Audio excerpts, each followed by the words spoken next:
Jau pirmajā kārtā pārliecinošu atbalstu gūst Handbola federācijas viceprezidents Lazdiņš.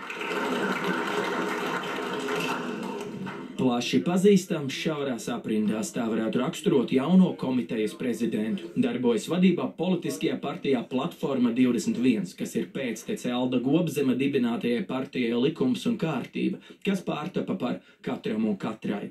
Lazdiņš savulaik bijis kādreizējā premjerministra Aigara Kalvīša padomnieks un saistīts ar skandalozo valsts drošības likumu grozījumu izstrādi. To sacēla pēc prezidentas Vairas Vīķes Freibergas iejaukšanās un referenduma sarīkošanas.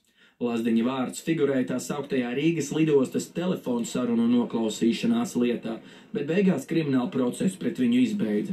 Drošībnieks strādājis arī Latvijas gāzē un gaso. Tagad Lazdiņš plāno politiku mest pie malas un neuzskata, ka viņa darbība daudzu gadu laikā dažādos amatos varētu kā traucēt sadarbībai ar valsts institūcijām.